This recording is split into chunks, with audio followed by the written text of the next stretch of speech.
presentación del libro de Cristian que se llama Afromestizaje y Fronteras Étnicas, una mirada desde el puerto de Veracruz.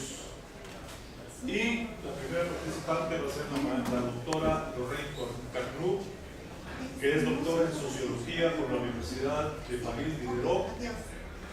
Trabajó más de 10 años sobre los procesos de cambio en Cuba, en particular sobre la identidad política y la relación con el proyecto revolucionario, desde un análisis de discursos políticos y académicos y una etnografía de la vida cotidiana, del militantismo y de la enseñanza cívica. Cínica de esta vez. No puede ser.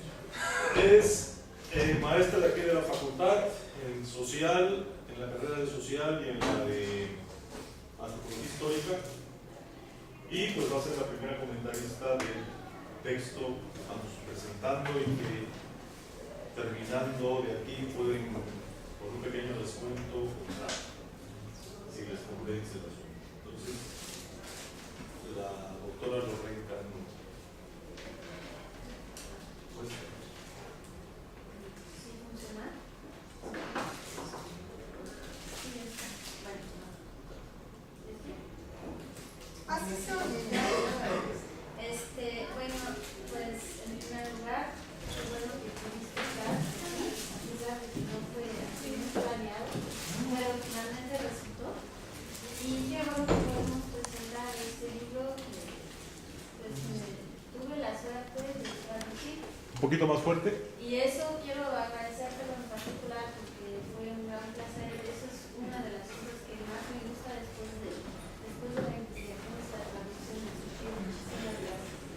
Y quiero también comentar que ese trabajo de traducción no fue un trabajo sencillo de traducción en el sentido que nada más estuve encerrada traduciendo, sino que fue como un vaivén constante porque como es un trabajo antropológico y además es sobre la identidad, pues toda la cuestión a través del lenguaje era entender las formas de pensar y poder expresar formas de pensar y de analizar muy distintas, ¿no? Porque el francés no piensa igual que el español y no se expresa de la misma manera. Entonces fueron vaivenes entre Cristian y yo y Bernardo García y Cristian, mi lectora, porque también como no soy hispanohablante, pues también necesitaba mi propia lectora hispanohablante, en fin, pero al final resultó un producto bastante bueno.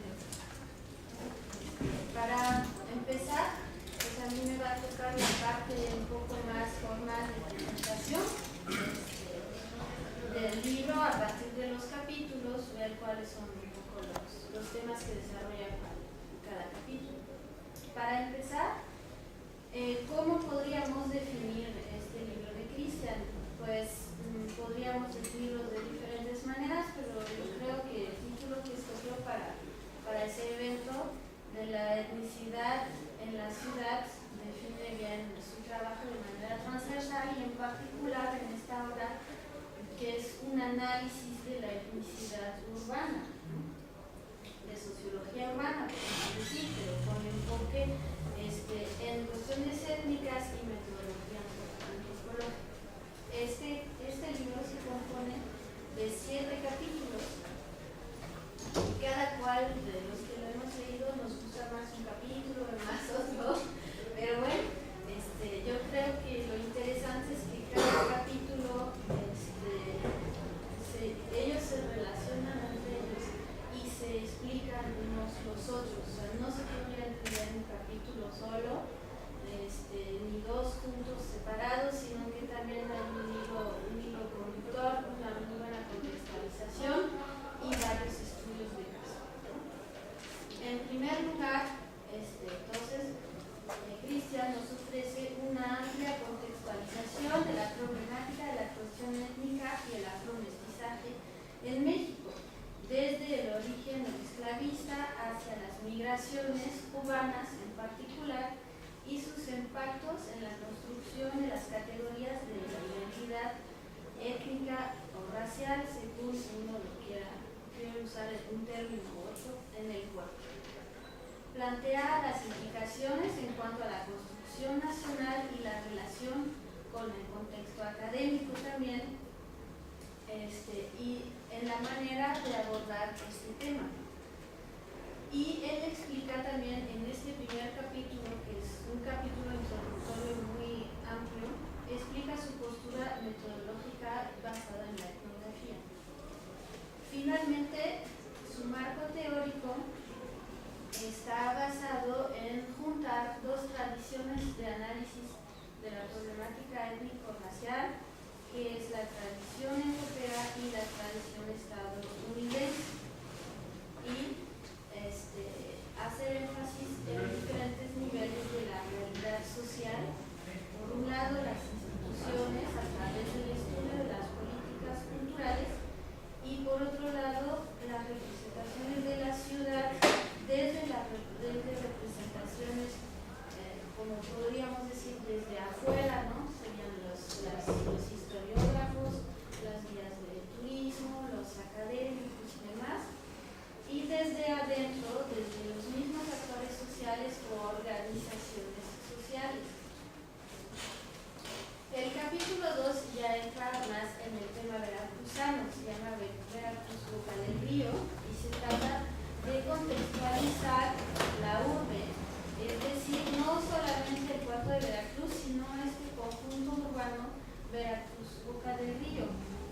Plantea entonces ahí el contexto histórico y social y esa diferencia de desarrollo tan flagrante entre el puerto de Veracruz, ciudad histórica, con su centro, con sus portales y demás, y Boca del Río, que como lo dijo Bernardo hace unos días, se parece cada vez más a Miami que a una ciudad jarocha, ¿no? Plantea este contexto urbano también para hacer énfasis en dos tipos de relaciones diferentes con el turismo, ¿no? Son dos énfasis en dos turismos diferentes, que luego va a servir para el mismo análisis de las representaciones de lo afro. El tercer capítulo se enfoca en el análisis de las políticas culturales y el impacto que tienen en las representaciones del lugar que puede ocupar lo afro en México desde el nivel global, es decir, desde las producciones de concepciones globales de identidades culturales, como el nivel de la UNESCO, el nivel del World Food, etc., hasta el nivel local, pasando por lo nacional, y esta nueva era de la apología, por decirlo de alguna manera, de la diversidad cultural que va construyendo el marco de revitalización de esas identidades, como por ejemplo el son jarocho o el son montuno. Ahí hace mucho énfasis en el papel jugado por el IBEC, por ejemplo, que lo veremos más a fondo con Nacional. En este capítulo, lo que es, creo, lo más importante para entender justamente esa construcción de lo afro es cómo se va ubicando poco a poco en las representaciones, cómo se va ubicando el puerto de Veracruz dentro del Caribe, como lo planteó Cristian hace poquito. Es decir, cómo se va ubicando en el Caribe, y con esta imagen o representación del Caribe se va construyendo la imagen de lo afro a través de esa herencia africana, producto del proceso de esclavización.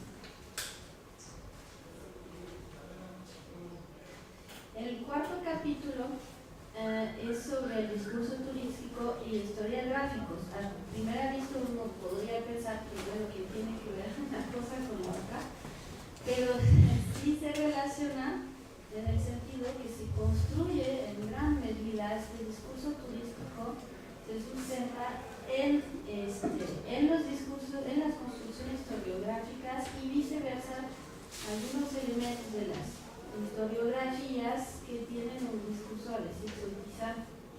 Entonces ahí esos diferentes enfoques son los que mencionaba anteriormente, que son los discursos o las construcciones de identidad desde afuera, pero que están orientadas a construir las relaciones, las representaciones de la ciudad vinculada al turismo y a este exotismo o autoexotismo, ¿no? Y cómo vemos la evolución del mismo exotismo a través de las representaciones, como lo mostraste en las fotos, representaciones de las jarochas, del exotismo positivo blanco al exotismo negro, cómo es que se construye este proceso.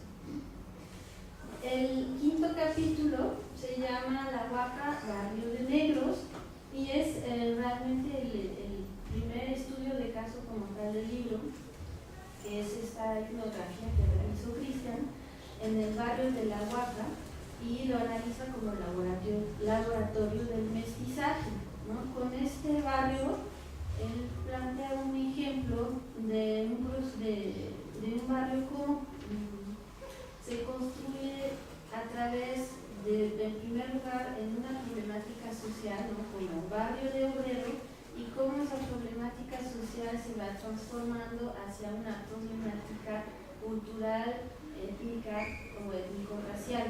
Ahí sí nunca se decide étnico-racial, porque pues es que como son dos posturas diferentes, por eso prefiero juntarlas, ¿no? Pero ahí lo interesante, pues eso es lo que a mí me interesó en lo personal, es esta disputa que describes entre dos líderes de barrio, porque como este barrio pasa de ser un barrio marginal a ser un barrio de primera importancia en las políticas culturales del puerto e incluso a nivel internacional por supuestamente esa herencia de la africanidad adentro del barrio. Entonces se construye existe una disputa entre dos líderes de organizaciones por la valorización del barrio, y los personajes son como muy coloridos, diríamos en francés. Son personajes que se llama uno el pollo y la otra es la maestra, dos líderes podríamos decir comunitarios, aunque sean de barrios, pero son ese tipo de líderes que ilustran esas dos posturas respecto a lo afro en el barrio, es decir, una postura que defiende lo social y otra postura que defiende lo cultural. Y le aconsejo mucho la lectura de este capítulo, que es muy ilustrativo. El sexto capítulo es el capítulo musical. Se llama Rumberos y Jarochos, Africanidad electiva y cultura callejera. Es este gusto que tuviste siempre por la etnografía callejera, ahí no la pudiste dejar de lado.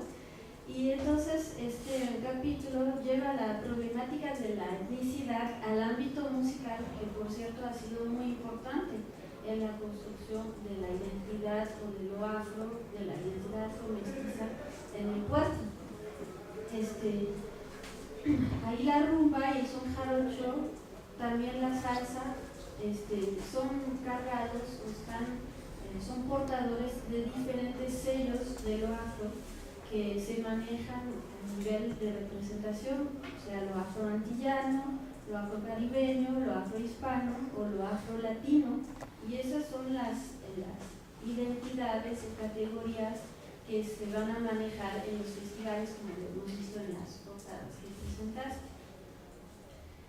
La valorización de lo afro ahí está planteada como la proyección en este origen común, origen imaginado de un punto en común que es la esclavitud, pero de una esclavitud sublimada, porque nunca hace referencia a la violencia que significa la esclavitud, como es el caso de otros países. Por ejemplo, en Cuba se hace mucho énfasis en el proceso violento, aunque eufemizado, pero sí parte de una lucha por la liberación, cosa que no estaba presente en ese caso, ¿no? Y con la africanidad electiva se refiere a una identidad escogida, autoasignada positivamente mediante un trabajo, o sea, él lo estudia mediante un trabajo etnográfico de que pasó en las noches de callejones, ¿no? Estudiando cómo los músicos tocan y cómo el público recibe esas tocadas. Ahora bien, el capítulo 7, que es sobre las fronteras de la dominación, retoma con esta noción de frontera étnica de Barthes, usada en este momento para analizar las relaciones de dominación con argumento étnico, ¿no? Entonces son fronteras de dominación social, pero cuyo sustento es el argumento étnico. Dentro del marco también de la urbe, y en particular del ambiente nocturno. Entonces ahí este capítulo tal vez es el más truculento del libro, tal vez chocante para algunos, porque incluso cuando lo estaba traduciendo estaba así. No puede ser. Porque a veces había transcripciones de Muy cruda. sí, muy crudas, no tanto de entrevistas, sino de notas de observación en la discoteca en la que tú hiciste este trabajo de campo en el Capesi.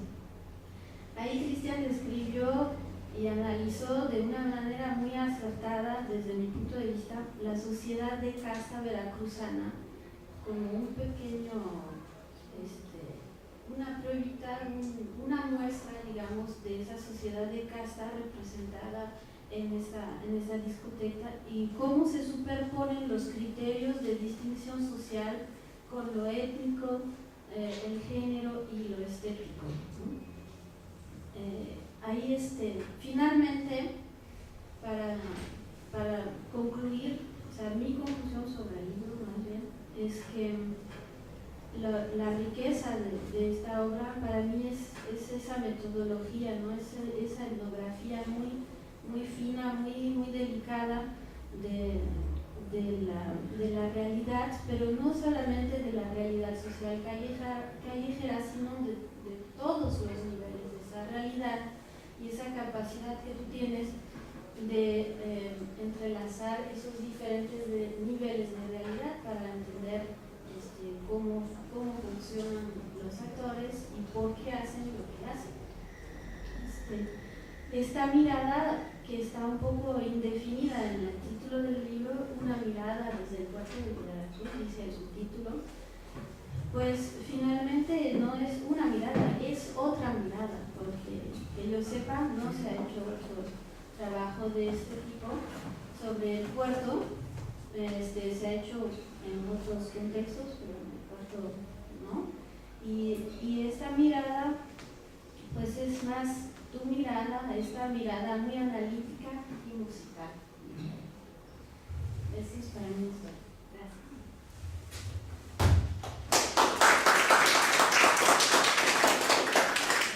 Bueno, a continuación con nosotros Horacio Guadarrama, historiador de la Universidad Autónoma Metropolitana, cordobés, amante del puerto de Veracruz, que casi ya le dan la ciudadanía honoraria, viviendo en Veracruz varios años, trabajando para el IBEC. Actualmente es investigador del Instituto de Históricos Sociales, lleva también a su cargo la revista insignia del Instituto y sus resultados de investigación, y a continuación nos hará su comentario sobre el libro de Cristian. 15 minutos.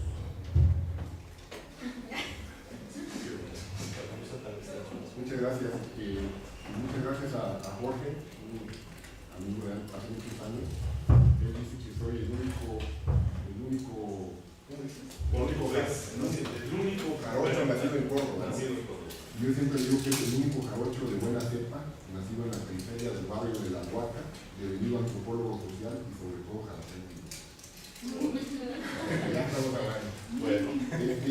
Bueno, pues primero que nada, muchas gracias, ¿no?, por la invitación, desde luego a Cristian, también a Jorge, y bueno, a todas las gentes que hicieron posible este evento, a Lorenzo, por supuesto. Ya con todo lo que se dijo, bueno, no voy a entrar en las cuestiones tanto metodológicas, teóricas. A mí me gustaría hacer un comentario más menos ortodoxo, más al vuelo, un comentario más como lo que fui pensando a la hora de que iba leyendo el libro. Pero de entrada, quisiera decir, de manera, digamos, general, que el trabajo de Cristian realmente es un gran trabajo. Me parece que sí marca un parteaguas en la investigación en el puerto de Veracruz, porque si bien hay trabajos que él menciona que se venían haciendo desde los años por lo menos 80, en que se renueva la historiografía, en el caso de la historia porteña y veracruzana en general, pero porteña en particular, empezó a haber como un boom de trabajos en el puerto de Veracruz. No solamente este trabajo que menciona Cristian, que él maneja una contrahistoria, que es una historia desde abajo, desde las que no tenían historia, digamos, ¿no? Supuestamente, ¿no? Ahí hay algún dominio de una historiografía, digamos, más heroica, más de los hechos cumbres de la historia local, pero vista de los grandes hombres, los grandes procesos, los grandes hechos, sobre todo los grandes hechos, no los grandes procesos. Y esta historia que encabezan una serie de historiadores como García León, Bernardo García, Pérez Monfort y otros, pero además, ya en los 90, trabajos, por ejemplo, como los de Genaro Aguirre de la comunicación, ¿no? Es muy importante, y sobre todo el trabajo de Juan Antonio Flores Matos, que es un trabajo etnográfico del puerto casi exhaustivo a finales del siglo pasado. Y me parece que esos trabajos creo que es una base muy sólida donde se sube, digamos, Cristian en su trabajo de campo para hacer este libro, que desde ya, así como, digamos, los trabajos de estos historiadores renuevan la historiografía porteña, así el trabajo de Genaro desde la mete, digamos, al puerto, a la perspectiva de la comunicación, el trabajo de Juan Antonio mete al puerto en la antropología. Se había marginalmente trabajado, pero digamos no de manera tan sistemática, y también, bueno, la mirada de fuera de Juan Antonio es muy interesante. Él es español, es madrileño, y bueno, así como ellos hicieron ese trabajo, el trabajo de Cristian me parece que mete de lleno al puerto en la sociología, digamos en la perspectiva sociológica, pero ahí sí quisiera decir no a secas. O sea, yo siento que es un trabajo, como bien dijo Rolando, es un trabajo en donde hay un hilo conductor, pero está digamos, atravesado por conceptos antropológicos, por conceptos históricos, utiliza la historia inmediata, y sobre todo toda esta, casi excesivo, yo diría, casi no se le da ningún trabajo de lo que se ha hecho sobre el puerto de Veracruz. Realmente me sorprende, es realmente admirable cómo Cristian logró en muy poco tiempo hacerse de toda esa bibliografía, sistematizarla, leerla, luego ya, digamos, dentro de su objetivo de su trabajo, incorporarla cuando era necesario. Realmente hay un trabajo muy fino, muy experimentado. Se ve que ya traía todo ese bagaje, toda esa experiencia desde antes, y que aquí viene a capitalizarla. A mí realmente me gustó mucho el trabajo.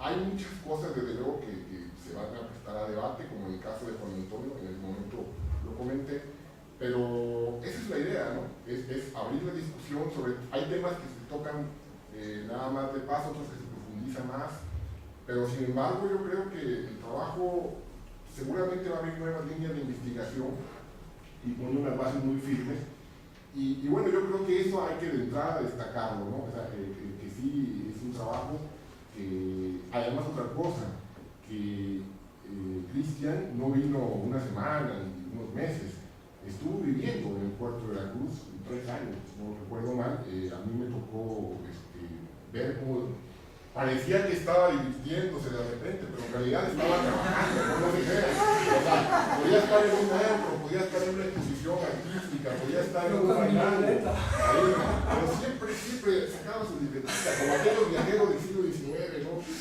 Como decía Alberto, es que realmente a mí me admira mucho cómo hay gente así como él, como Juan Antonio y otros que han hecho trabajos como Genaro, por ejemplo, cómo tienen esa capacidad, ¿no? De desdoblarse, un poco como lo que hacía Carlos Fuentes cuando escribió este libro de La región más transparente, ¿no? Que se iba a los antros y él estaba con su libretita, ¿no? Entonces, no, oye, vamos a arreglar, sí, espérate tantito, ¿no?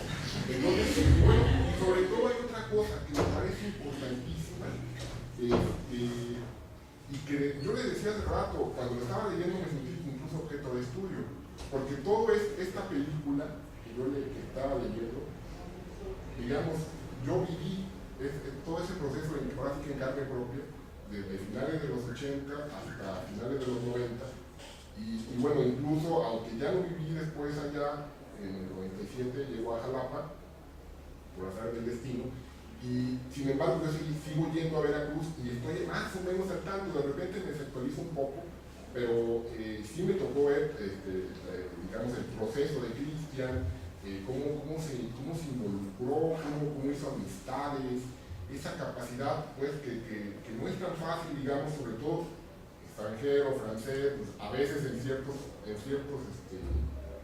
sectores puede ser difícil, ¿no? Pero al mismo tiempo, como hizo Juan Antonio, yo le decía, es que tú tienes una patente de Forzo, que es la piel blanca, ojos verdes, buen aspecto, pueden, o sea, a veces eso sirve, a veces no, pero digamos, más allá de esos aspectos, digamos, triviales que ustedes quieren, realmente sí es muy notable la capacidad que tuvo Cristian para esta parte, digamos, de la visión general, la metodológica, la compilación de materiales claves, ubicar desde la historiografía, ubicar los trabajos que se habían hecho y sacarles un ¿no? Otro aspecto que me gustaría comentar así de paso, por el tiempo y para no cansarlos, es los puntos que toca, ¿no?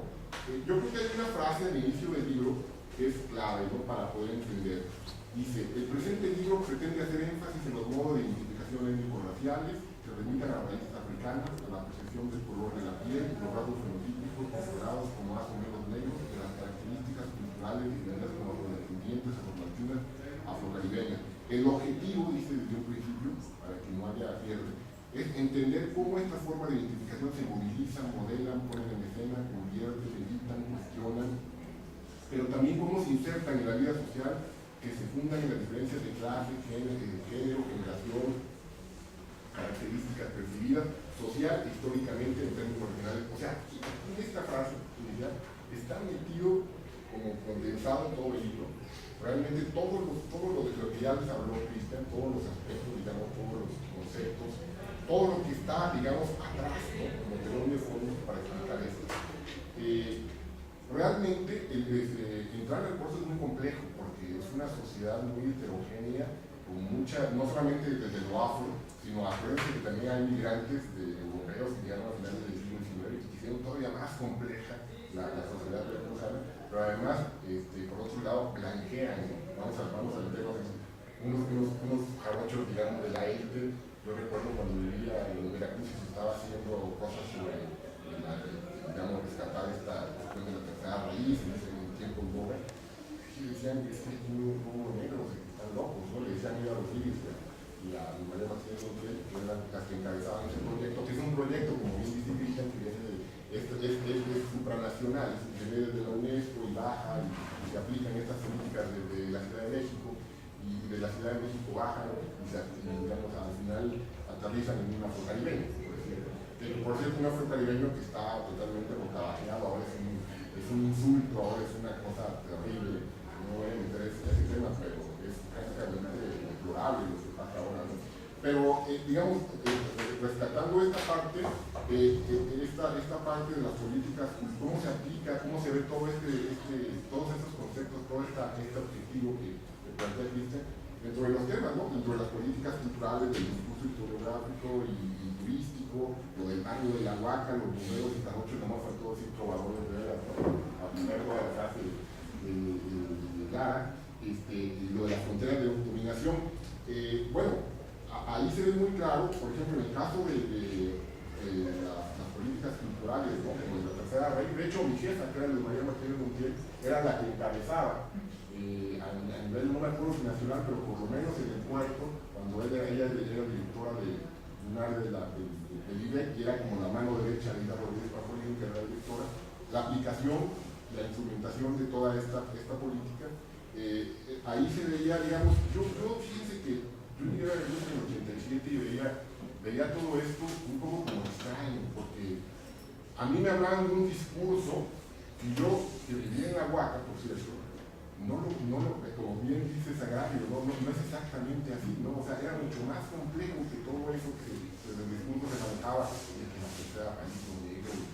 Sí veía gente de mulatos, y desde luego, pero no veía con esa pureza, digamos, ¿no? Al negro que andaba buscando quizá la política cultural. Por otro lado, bueno, se hizo una serie de cosas como lo del Museo de la Ciudad de Veracruz, donde se tuvo la sala de la esclavitud, y luego vinieron los afrocaribeños, vinieron los festivales del mundo, que también ya desapareció, desde la música. Creo que todo este recuento y todas estas, como dices, ambiciones y ambigüedades del Festival Afrocaribeño quedan muy claras ahí y muy analizadas, ¿no? Todo el rescate, a mí me tocó ver todo el rescate de lo del son jarocho, ¿no? Del grupo Mono Blanco, cómo se llama la clase de cultura, todo este pleito de cuál es el son jarocho tradicional y cuál es el son jarocho marisquero y comercial, ¿no? Todo ese debate que un tiempo estuvo como muy en boga, ahora pues ya el son jarocho pues esto es nacional, ¿no? Ahora ya eso está como quien dice superada, ese debate, entre comillas, superado, ¿no? Porque todavía de repente renace otra vez esa cosa, y bueno, en ese momento eran pocos grupos, ahora incluso ya hay hasta pleito dentro del son jarocho, ¿no? De quién hace son jarocho tradicional y quién no lo hace, quién es un traidor, como decía hace rato Cristian, y quién está realmente haciendo más como pop, ¿no? Son confusión y todo eso, ¿no? Todo yo creo que es válido, ¿no? Ahora, la parte esta del discurso turístico a mí me pareció genial, o sea, esa parte, digamos, cómo se apropia el gobierno del Estado a través de la Secretaría de Turismo de todo este discurso que viene desde las élites culturales, cómo se instrumenta, y a final de cuentas, y cómo plantea también una transición tanto en el discurso historiográfico, como ya decíamos que hay nuevas investigaciones como en el discurso turístico, cómo se apropia de ese discurso, digamos, desde las élites, y cómo realmente, como le decía Cristian, ahora se sigue aplicando un poco y se resume en la frase: hubo una gran derrama económica, los hoteles están a reventar y es lo único que les importa. Realmente lo demás es puro discurso, que como decía hace rato, que las palmeras, que todo como muy idílico, Veracruz, las palmeras borrachas de sol y todo ese rollo, ¿no? Incluso hubo un festival sobre el árabe, que también un poco la idea era eso, ¿no? Pero lo que se trataba era volver a Veracruz un destino turístico importante, ¿no? Y bueno, la ampliación del puerto va por ahí también, entre otras, aparte de lo económico, también tiene que ver con esta cuestión turística, ¿no? Bueno, lo de la Huaca también me pareció, coincido con Orán, es un capítulo realmente para leerse y releerse. Yo les digo, convivía con gente ahí, y en esa época todavía, si bien ya se empezaba a darse cuenta de la importancia de que allá había sido una de la cultura popular, de los músicos que Antonio la Negra y todo eso, realmente es hasta muy más recientemente en que digamos, desde abajo, pero también desde arriba, aprovechando, digamos, un clientelismo que se da a través de esos líderes como el Pollo, la Maestra y esta gente, que realmente están digamos, muy ligados al PRI gobierno, digamos, local y estatal sobre todo esa etnografía que hace de las fiestas, de los eventos que hacen ahí, teniendo como centro en el palco de honor a Fidel Herrera, es realmente delirante. A mí me pareció, o sea, ver a Fidel Herrera casi nada más faltaba que sacaban los billetes y empezaba a repartirlos, ¿no? Y cómo al final de cuentas, en una competencia de a ver quién hacía mejor, digamos, una puesta en escena de ser perteneciente al barrio de la Huaca, uno decía, no, es que yo sí soy del barrio de la Huaca, a decir, para contrarrestar algo que ya, como al final la que decide es una empleada de Televisa. O sea, al final de cuentas, ¿cómo están mezclados ahí, digamos, los poderes fácticos, los poderes de la comunicación, el gobierno del Estado?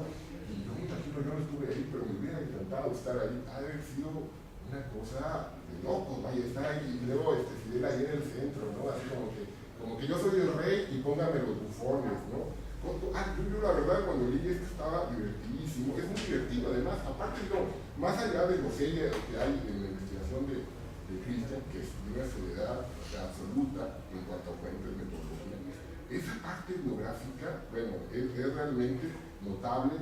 Luego la de los rumberos y jarochos, ¿no? que también, digamos, viví un poco, tengo amigos que me contaban y ya no, tuve que ir a ver cómo en el portal de Irán, ¿no? Cómo se juntaba la gente. Y sí es cierto, o sea, es totalmente, eligen ellos de qué va. Hace rato alguien preguntaba que si no pertenecían a ningún grupo. Es que sí y no.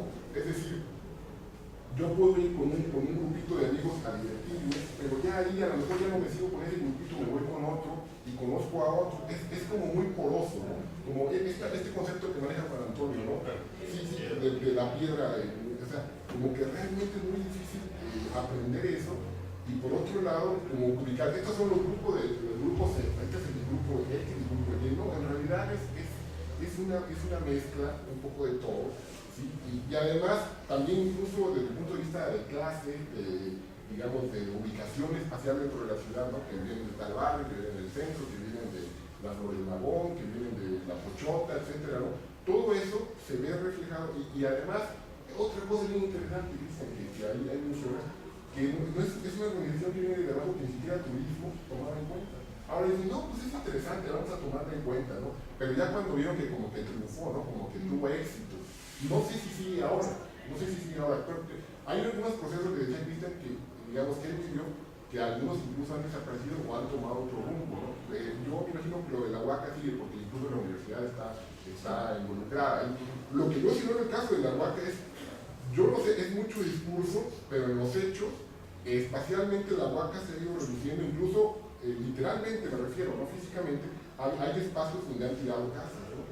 Yo tenía una amiga que ya murió, una fotógrafa, Adolfina Paredes, que en un tiempo tomó fotografías y hizo una exposición, y ella decía, no, es que me costaba trabajo entrar, ya después me aceptaron, ¿sí? Pero muchas fotos que ella tomó de patios que ya no existen, que desaparecieron. Ahora parece como que hay ese proceso de patrimonialización que dice Christian, pero realmente los hechos no sé qué tanto están funcionando para apoyar, digamos, la necesidad de más gente, ¿no?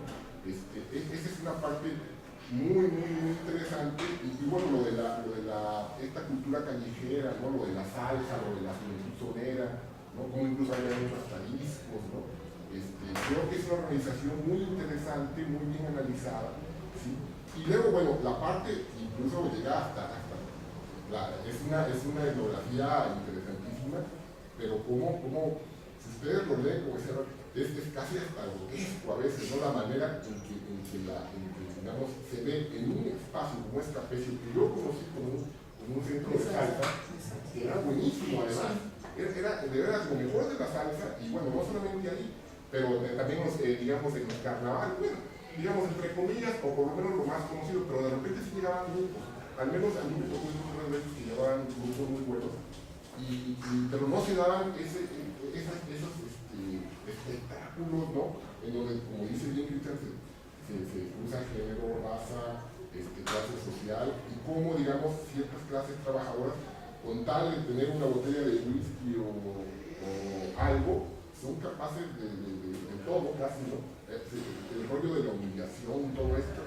Y desde atrás, en la zona VIP, ¿no? Digamos, ciertos personajes viendo todo el espectáculo sin necesidad de ensuciarse, incluso yo no sé si ahí hasta hay personajes del crimen organizado, supongo que sí, ¿no? Como también todavía, por ejemplo, en el barrio de La Vaca, pues sí, pues hermano poniendo droga y todo, ya no es ese barrio violento, pero en el caso de Trapecio, me pareció muy atinado como botón de muestra, como dijo poner, es como ahí se cruza, yo creo que muy atinadamente, ahí se cruzan todos los conceptos que va manejando, incluso por eso termino, cómo ahí en ese espacio se dan todos esos, se identifican todos esos conceptos, todo ese análisis que se hace a lo largo del libro, y bueno, evidentemente hay otros espacios que no están generalizados, ya mucho más complejo el panorama, pero digamos como una visión de lo que ha sido Veracruz, digamos, desde la sociología, desde la antropología, todo esto, me parece muy importante el libro. Yo les invito de verdad a que lo lean. Creo que les puede servir, no tanto por el tema quizás que ustedes escojan, sino les puede servir como cómo abordar un tema de investigación, cómo es este proceso, y cómo al final quedan cosas sueltas, evidentemente, ¿no? Que hay que seguir investigando, debatiendo, discutiendo, pero realmente, aparte les digo, es hasta divertido, ¿no? Esa parte, por ejemplo, también del turismo, ¿cómo me ría? Veracruz, un estado que ríe. Entonces, cuando yo decía un estado que ríe, me imaginaba a Duarte riendo con esa sonrisa de cinismo y de hipocresía, sin barba o con barba, como quiera, o sea, la cara o sea, porque viene de la cuestión de las caritas, ¿no? Sonrientes, ¿no? Entonces, agarro, Veracruz se divertía desde la época prehispánica, ¿no? Entonces, o sea, yo me imaginaba a Duarte riéndose, pero riéndose de nosotros, ¿no? O sea, no riéndose de qué alegres somos, ¿no? O sea, Veracruz seguro, vengan, este es el destino turístico, o sea, que se están perdiendo, o sea, ¿cómo les diré? Absolutamente mentiroso el discurso, el tracalero, pues, ¿no? Y además para Veracruz seguro, porque además a Cristo no le tocó, creo que ya no le tocó toda la época más fuerte, ¿no? De violencia, pero creo que ya no le tocó, tú ya te habías ido, ¿no? Sí. Se salvó Cristo. Todavía no empezaba. Ahora, bueno, digamos, digamos, ya estaba por ahí, pero no había merecido, digamos, realmente. Sí, fue en 2011. Pero capaz que en una de esas igual, ¿viste? ¿Quién sabe qué? ¿Quién trató? Exactamente. Entonces, y bueno, ahora, ya dicen que ya se cantó. ¿Quién sabe qué quiere decir eso, no? Que ya se negoció. Sí, ya sí. Entonces, en fin, en pocas palabras, yo creo que es un libro que tiene muy útil, muy sugerente, muy importante como parteaguas de investigación. Qué bueno que se hagan estos libros. Digo, ya sea que lo hagan extranjeros o mexicanos, no importa, lo importante es que se avance en el proceso de investigación. Y además, bueno, Cristian, pues es casi como de casa, porque en realidad ustedes van a ver, en muchos sectores lo conocen, ¿sí? Y hizo muchas amistades, participó en otro libro que también no recomiendo, que se llama El Otro Mestizaje, un libro de fotografías excelente, y luego en este libro de circulaciones culturales donde se ve la cuestión comparativa.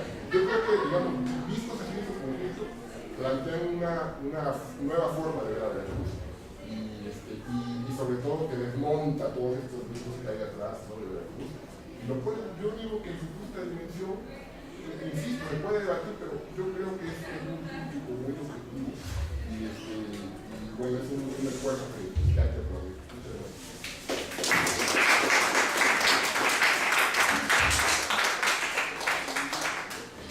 Muy bien, la otra gran etnografía vista desde el carnaval del puerto de Veracruz, que incluso ensaya una interpretación de la cultura veracruzana como cultura carnavalizada, es la de Juan Antonio Flores Martos, que también su libro está en la Universidad Veracruzana, que se llama Piedras de Múcar. Sí, es la misma colección. Portales de Múcar. Múcar es la piedra de coral, de pedazos de coral con las cuales se construye San Juan de Ulúa, y algunas casas viejas, algunas ya deterioradas, algunas ya inexistentes. Y al enterarse de esta ocasión, mandó unas palabras. Le habíamos dicho que si quería participar vía Skype, porque tenía clases a esta hora, pero que escribía algo dedicado a ti. Y dice: palabras para la presentación del libro Afromestizaje y Fronteras Étnicas, una mirada desde el puerto de Veracruz, de Cristian Reinaudo, jueves 28 de noviembre, Universidad Veracruzana, Jalapa. Por Juan Antonio Flores Martos, antropólogo, Universidad de Castilla-La Mancha, Talavera de la Reina, España. Ahí está la colonialidad del poder. La primera vez que supe, dice Juan, la primera vez que supe de Cristian Reinaudo fue a través de un email. Hace 8 años, en noviembre de 2005, en que me comentaba su intención de llevar una investigación en el puerto de Veracruz. Veracruz, sobre dinámicas identitarias y cómo se construían las diferencias étnicas y en particular la negritud o afromestizaje de la ciudad. Por lo que yo había trabajado 10 años antes en el puerto, me pareció un campo muy necesario en el que profundizar y reflexionar desde una perspectiva crítica, así que le animé a hacerlo. Para mí hoy es una gran satisfacción poder hablar de un gran resultado que es este libro.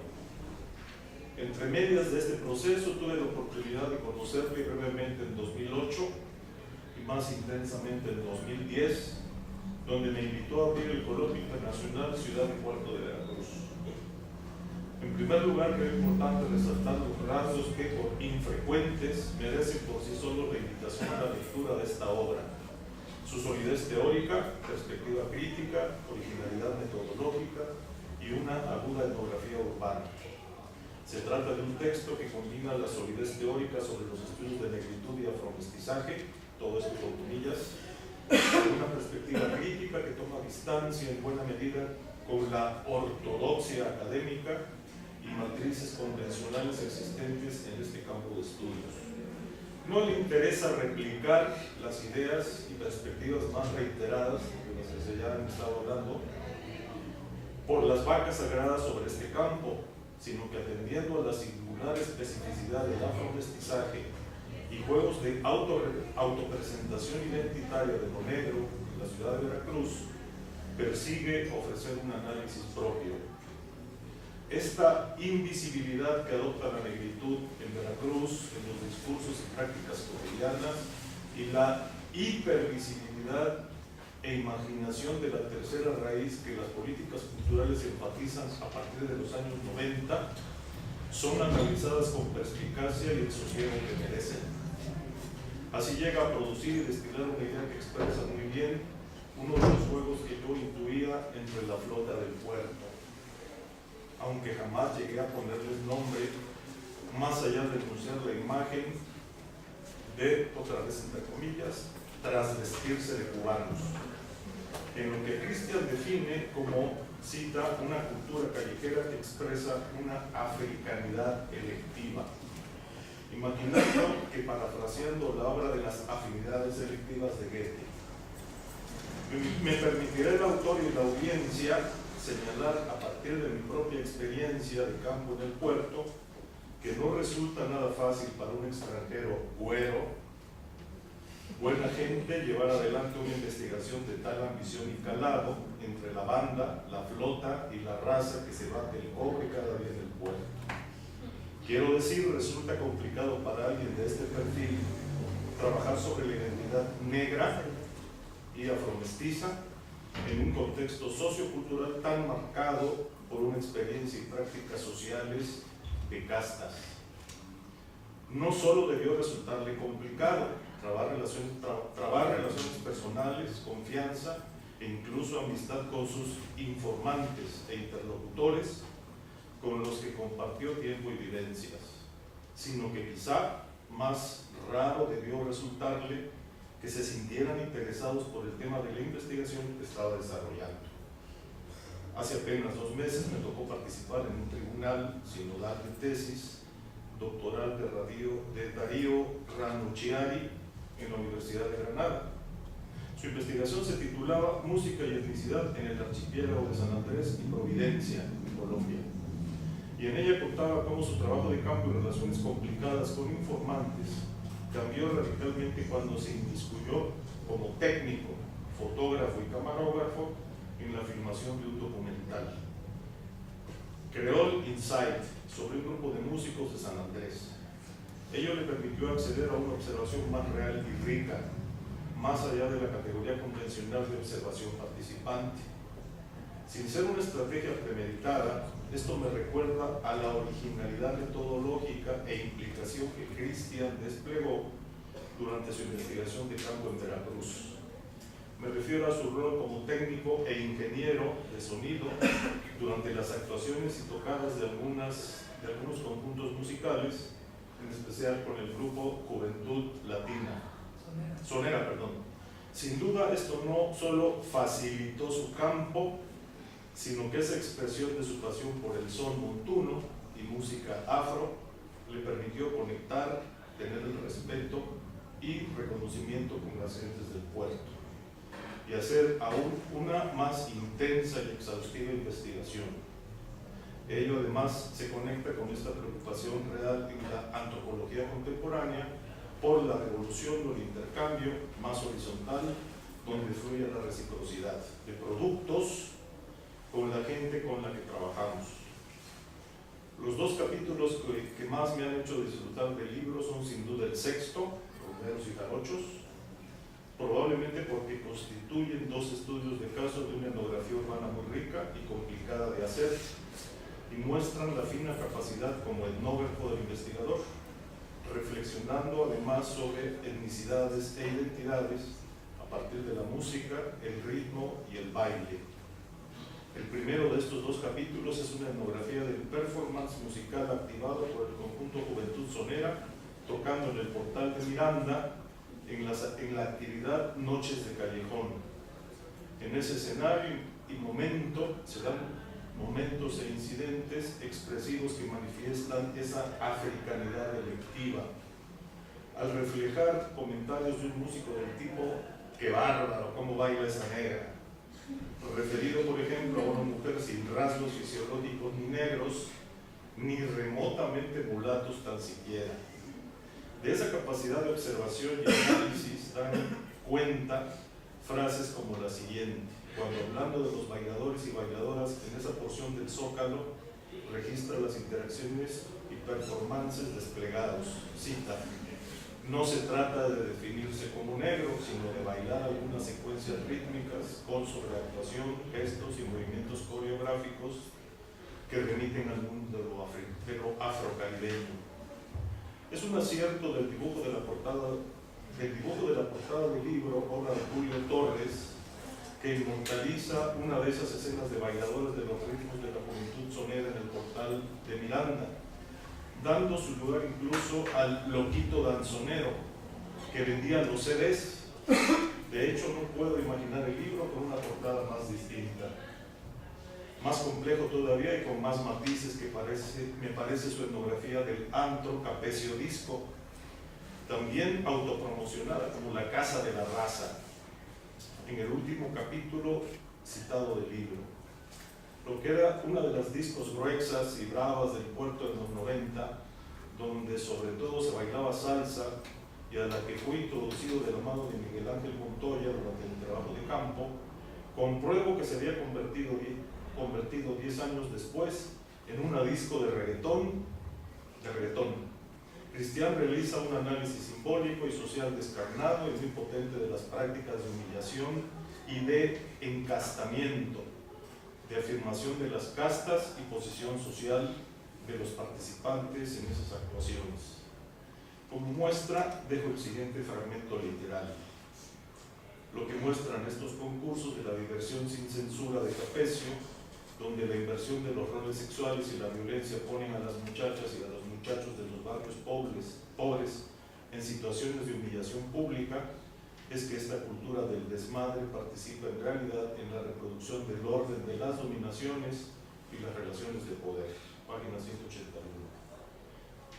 Quiero expresar mi agradecimiento por permitirme participar en esta presentación y así disfrutar del privilegio de ofrecer estas palabras sobre este libro y el autor Cristian Rinaldo. Pocas cosas me alegran tanto como poder compartirlos con ustedes y con él delante. Y bueno, va a conocer esta participación toda la mesa próximamente en sesión de material a la red.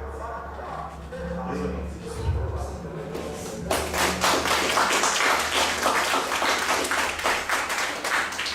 Muy bien, a continuación, si hay alguna pregunta o comentario de parte del público.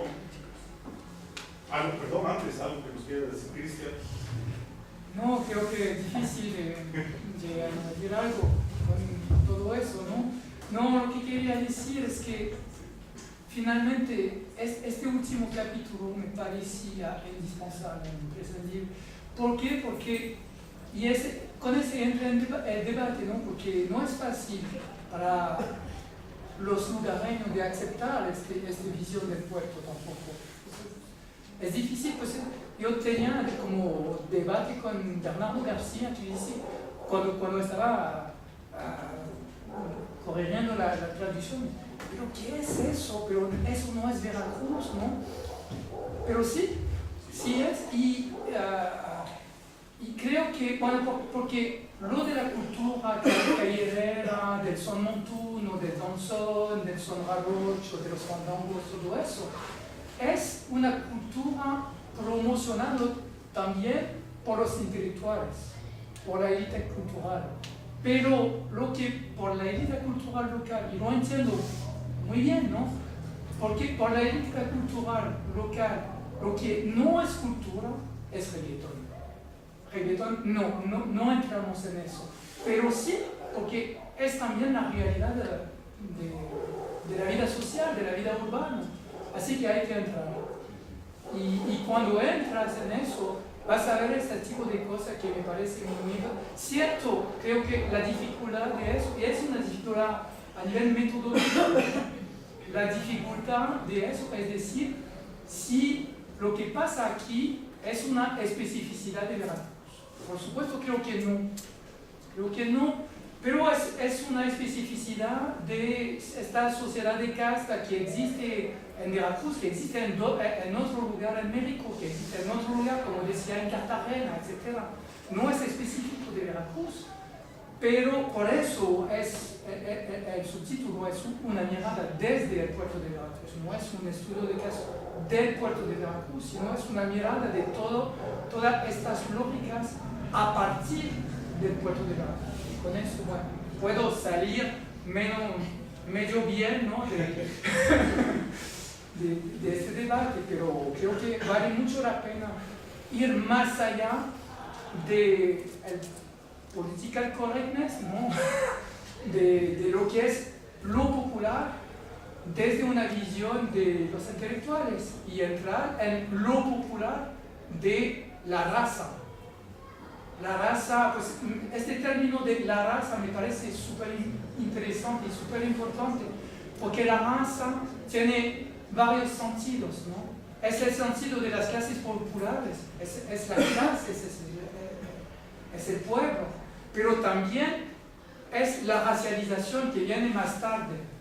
Y en Capacio se puede ver esta superposición de la raza como clase, con este proceso de humillación, y la raza también como fenotipo, como así, identidad étnico-racial.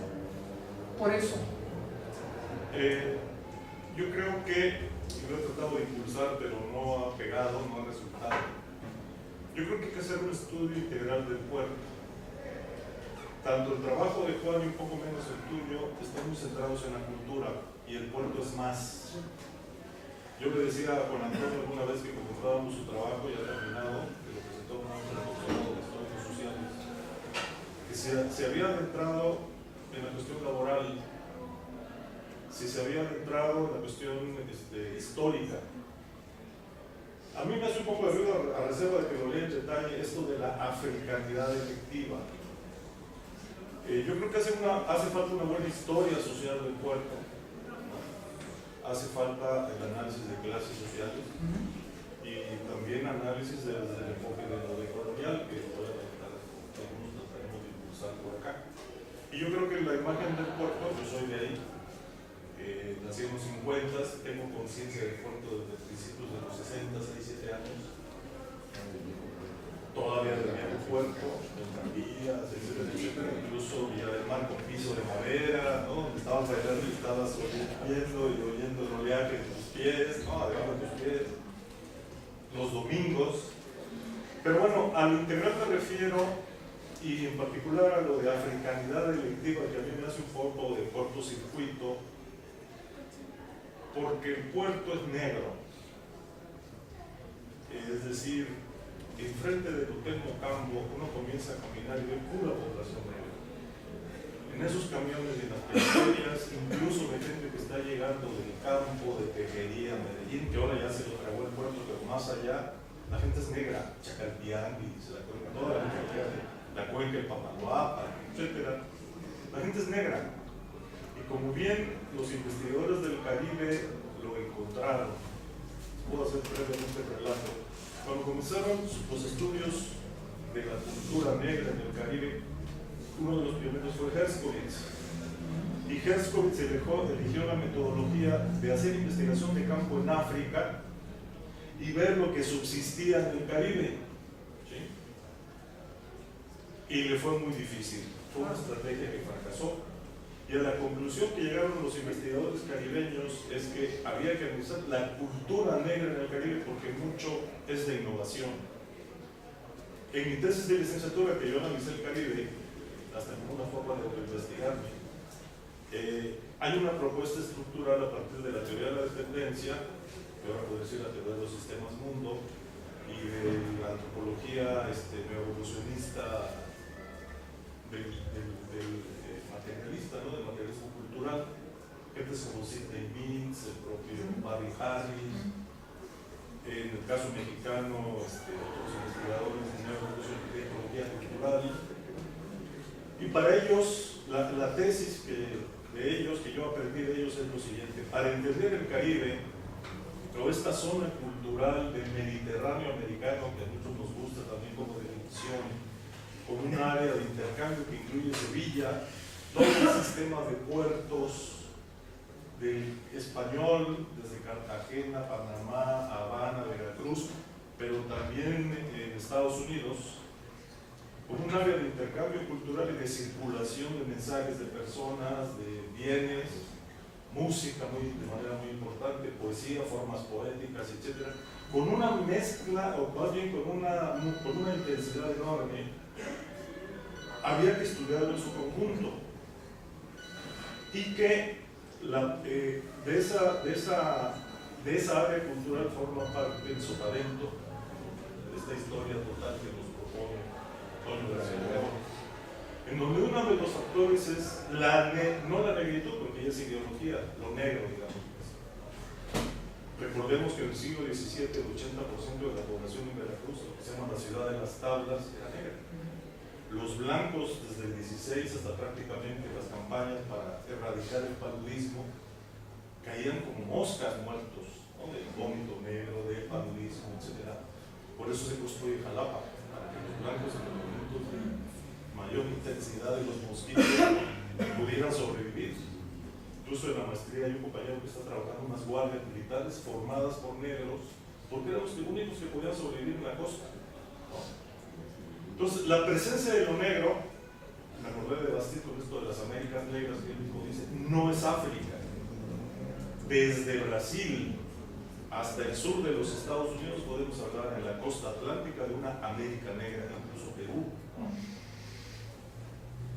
Las rebeliones negras, por ejemplo, investigando estos temas, que había una fuerte población negra en Guadalajara, donde tú estás en el centro y ves gente, pues, el ojo tapatío, que es el ojo andaluz, ¿no? Pieles, blancas, nada. Pero igual agarré un camión y me fui a la periferia y ahí estaba la negritud de Guadalajara. Incluso en el norte, donde hubo mucha esclavitud en minas, otra vez te vas a la periferia de las ciudades y ahí está la población negra. Y aunque en gran parte de México también se asimiló, ¿no? Por las propias leyes de Indias, etcétera, etcétera. Entonces, eso de africanidad electiva, hay una continuidad solo guiándose por el color, pero en esta gente que habla de la cultura negra, de las Américas negras, la estrategia cambió de no buscar lo de África en América, sino a partir de dos procesos muy importantes y que fueron fundamentales en Veracruz: la plantación y la esclavitud. Se generó patrones de cultura nuevos. Es cultura americana, es cultura amestizada, es arroz, café con leche, ni leche sola, y además está la dimensión india. Y yo digo que todavía falta estudiar la cuarta raíz judía y la quinta raíz árabe. Gran parte de la población española llega de 8 siglos de ocupación árabe y una muy importante cultura judía que todavía no estudiamos, que está muy presente en la cultura mexicana, que está presente en la zona de Veracruz, que está por descubrirse. Allá hay una beta para futuras investigaciones. ¿Qué tenemos de judío? ¿Qué tenemos de árabe? Eso también está muy claro. O sea, la propia cultura española del sur es mestiza. Entonces, esto de la africanidad electiva posiblemente es una cuestión nueva desde los 30 o quizás más con estas políticas, pero hay una base de migración racial, cultural, insistiría yo, no africana, pero sí negra. Entonces yo creo que si abrimos un poquito el compás o la mirada y vemos lo estructural, van a aparecer otras cosas. De hecho, han aparecido mucho en el Caribe. Recuérdense que Córdoba se inicia como una ciudad guarnición por todos los negros y marrones que han huido de las plantaciones de algodón, de caña de azúcar, que han huido y que asaltaban en el camino a las carretas, ¿no? a las diligencias. Entonces se crea una ciudad para resolver o contener el problema negro, porque hay sociedades cimarronas, que es lo que decía de Colombia del palenque o sociedad cimarrona. Son ese grupo de negros que huyen de las plantaciones y que tratan de reconstruir la vida en África, o campo probablemente, pero como hay un proceso de deculturación, como dice un investigador cubano, también, o de que un proceso de deculturación, por eso se pasó del rollo de no la supervivencia de la África en América, sino como la cultura negra americana, como de innovación, de creación cultural. Incluso de sincretismo, por ejemplo, en las culturas británicas entre los negros que sobrevivían a los naufragios o que huían de plantaciones y que trataban de reconstruir la vida africana, pero que eran varones, gente muy joven, que en el camino, como los disgregaban, tenían como lengua de contacto las lenguas europeas y de ahí entraron las lenguas criollas, pues recordaban muy poco de su cultura, que en realidad ya para sobrevivir, porque tenían la tecnología indígena, la propia tecnología europea, el referente del cristianismo en algunos casos, y que se da la hibridación, como decía Néstor, se llama la interculturalidad, como estamos diciendo antes. Hay que hacer análisis de interculturalidad en el puerto, que creo que nos da muy ricos resultados. Vamos a volver a proponerlo, a ver si con una base financiera si le entra. Yo alguna vez propuse este estudio integral del puerto, que debe entrar de todos esos lados para comenzar a entender por qué ocurrió. Entonces, pues muchas gracias por su atención. Yo creo que nada más decir rápidamente, tiene razón Jorge, desde luego, por eso yo decía, hay muchas cosas a debate todavía, pero este es un escalón más, un escalón muy firme, y me acordé no lo menciona Cristian, pero me acordé de estas imágenes de Salomón Genio Suizo que llega a mediados del siglo XIX, en donde se ve el puerto a través de culturas costumbristas. Ustedes ven la gente y es un puerto, si no negro, totalmente mulato, pero muy fuerte. Se ve la parte, digamos, sur-sureste de la ciudad, por donde precisamente se va a crear el barrio de la Huaca. Se ve la impronta ahí claramente, físicamente, fenotípicamente. ¿Sí? Ahora, desde luego que Veracruz tiene todas esas características, pero digamos, a lo mejor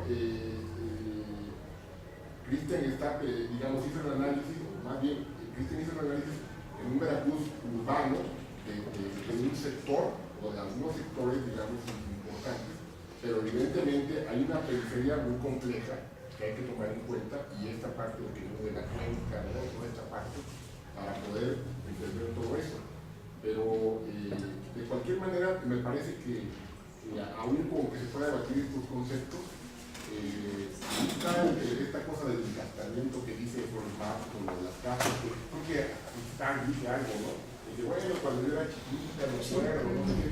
Y yo siempre digo un poco entre risa y un poco en serio, es que seguimos siendo en muchos sentidos una sociedad de castas. No solamente, vaya, es que se siguen funcionando muchas cosas así, en unas ciudades bajas, en otras menos, a veces es más epidérmico, a veces no tanto, pero ahí está flotando, ¿no?, el ambiente, eso. Y tiene razón, porque hay que hacer más investigaciones desde varias perspectivas. Sí, así. Entonces, en fin, en pocas palabras, yo creo que es un libro que tiene muy útil, muy sugerente, muy importante como parteaguas de investigación. Qué bueno que se hagan estos libros. Digo, ya sea que lo hagan extranjeros o mexicanos, no importa, lo importante es que se avance en el proceso de investigación. Y además, bueno, Cristian, pues es casi como de casa, porque en realidad ustedes van a ver, muchos sectores lo conocen, ¿sí? Y hizo muchas amistades, participó en otro libro que también lo recomiendo, se llama El Otro Mestizaje, un libro de fotografías excelente, y luego en este libro de circulaciones culturales donde se ve la cuestión comparativa. Yo creo que, digamos, vistos así en su conjunto, plantean una nueva forma de ver a Veracruz. Y sobre todo que desmonta todos estos mitos que hay atrás sobre Veracruz. Y lo pone, yo digo que en su justa dimensión, insisto, se puede debatir, pero yo creo que es un crítico muy objetivo. Y bueno, es un esfuerzo que hay que aplaudir. Muchas gracias.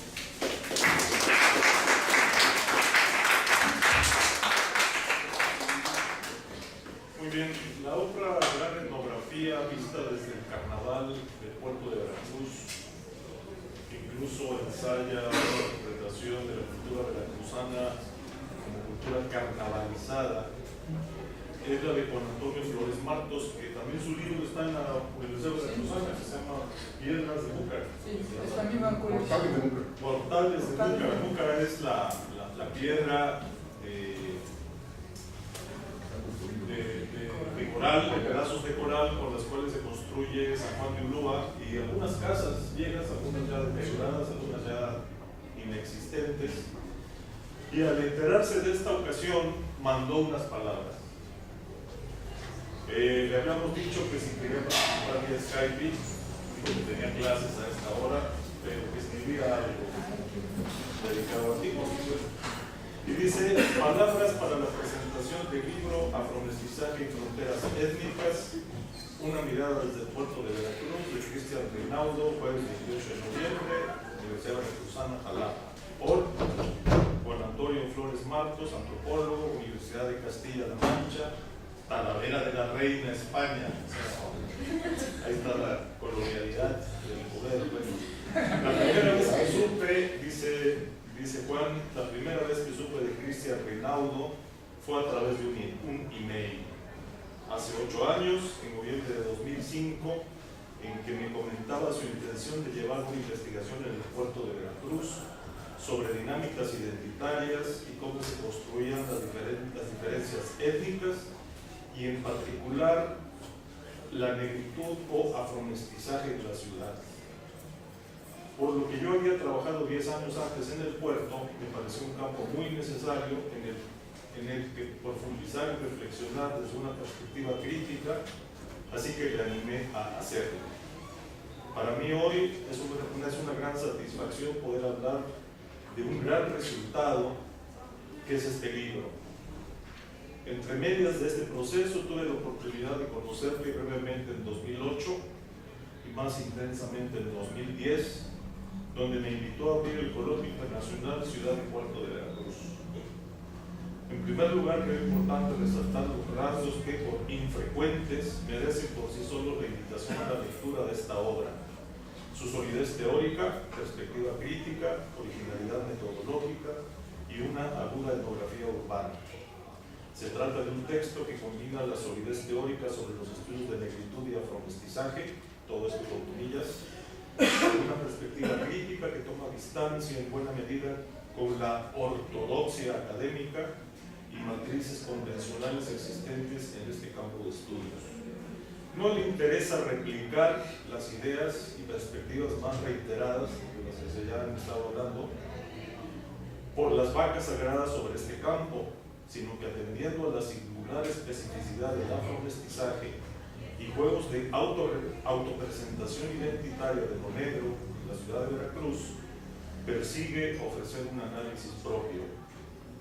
Esta invisibilidad que adopta la negritud en Veracruz, en los discursos y prácticas cotidianas, y la hipervisibilidad e imaginación de la tercera raíz que las políticas culturales enfatizan a partir de los años 90, son analizadas con perspicacia y el sosiego que merecen. Así llega a producir y destilar una idea que expresa muy bien uno de los juegos que yo intuía entre la flota del puerto, aunque jamás llegué a ponerles nombre, más allá de enunciar la imagen de, otra vez entre comillas, trasvestirse de cubanos, en lo que Cristian define como, cita, una cultura callejera que expresa una africanidad electiva, imaginando que, parafraseando la obra de las afinidades electivas de Goethe, me permitirá el autor y la audiencia señalar a partir de mi propia experiencia de campo en el puerto que no resulta nada fácil para un extranjero güero, buena gente, llevar adelante una investigación de tal ambición y calado entre la banda, la flota y la raza que se bate el cobre cada día en el puerto. Quiero decir, resulta complicado para alguien de este perfil trabajar sobre la identidad negra y afromestiza en un contexto sociocultural tan marcado por una experiencia y prácticas sociales de castas. No solo debió resultarle complicado trabar relaciones personales, confianza e incluso amistad con sus informantes e interlocutores con los que compartió tiempo y vivencias, sino que quizá más raro debió resultarle que se sintieran interesados por el tema de la investigación que estaba desarrollando. Hace apenas 2 meses me tocó participar en un tribunal sinodal de tesis doctoral de Darío Ranucciari en la Universidad de Granada. Su investigación se titulaba Música y etnicidad en el archipiélago de San Andrés y Providencia, Colombia. Y en ella contaba cómo su trabajo de campo y relaciones complicadas con informantes cambió radicalmente cuando se inmiscuyó como técnico, fotógrafo y camarógrafo en la filmación de un documental. Creó el Insight sobre un grupo de músicos de San Andrés. Ello le permitió acceder a una observación más real y rica, más allá de la categoría convencional de observación participante. Sin ser una estrategia premeditada, esto me recuerda a la originalidad metodológica e implicación que Cristian desplegó durante su investigación de campo en Veracruz. Me refiero a su rol como técnico e ingeniero de sonido durante las actuaciones y tocadas de algunos conjuntos musicales, en especial con el grupo Juventud Sonera. Sin duda, esto no solo facilitó su campo, sino que esa expresión de su pasión por el son montuno y música afro le permitió conectar, tener el respeto y reconocimiento con las gentes del puerto y hacer aún una más intensa y exhaustiva investigación. Ello además se conecta con esta preocupación real en la antropología contemporánea por la revolución del intercambio más horizontal, donde fluye la reciprocidad de productos con la gente con la que trabajamos.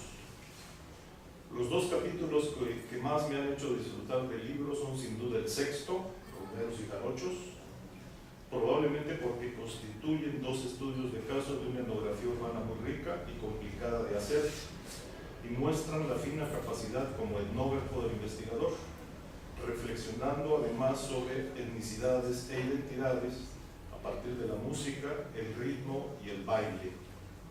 El primero de estos 2 capítulos es una etnografía del performance musical activado por el conjunto Juventud Sonera, tocando en el Portal de Miranda en la actividad Noches de Callejón.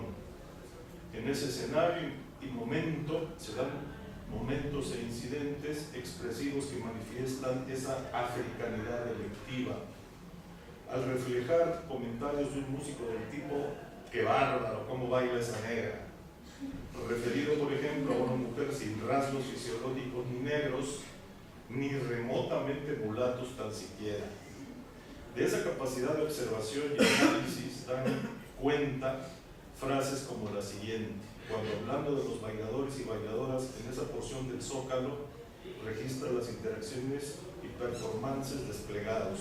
Cita: no se trata de definirse como negro, sino de bailar algunas secuencias rítmicas con sobreactuación, gestos y movimientos coreográficos que remiten al mundo de lo afrocaribeño.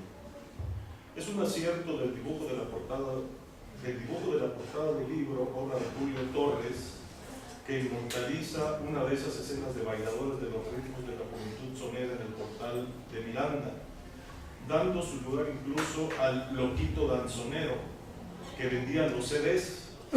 De hecho, no puedo imaginar el libro con una portada más distinta, más complejo todavía y con más matices que me parece su etnografía del antro Capecio Disco, también autopromocionada como la casa de la raza, en el último capítulo citado del libro. Lo que era una de las discos gruesas y bravas del puerto de los 90, donde sobre todo se bailaba salsa y a la que fue introducido de la mano de Miguel Ángel Montoya durante el trabajo de campo, compruebo que se había convertido 10 años después en una disco de reggaetón. Cristian realiza un análisis simbólico y social descarnado y muy potente de las prácticas de humillación y de encastamiento, de afirmación de las castas y posición social de los participantes en esas actuaciones. Como muestra, dejo el siguiente fragmento literal. Lo que muestran estos concursos de la diversión sin censura de Capecio, donde la inversión de los roles sexuales y la violencia ponen a las muchachas y a los muchachos de los barrios pobres en situaciones de humillación pública, es que esta cultura del desmadre participa en realidad en la reproducción del orden de las dominaciones y las relaciones de poder. Página 181. Quiero expresar mi agradecimiento por permitirme participar en esta presentación y así disfrutar del privilegio de ofrecer estas palabras sobre este libro y el autor Cristian Rinaldo. Pocas cosas me alegran tanto como poder compartirlos con ustedes y con él delante. Y bueno, va a conocer esta participación toda la mesa próximamente en sesión de material a la red. Es la participación.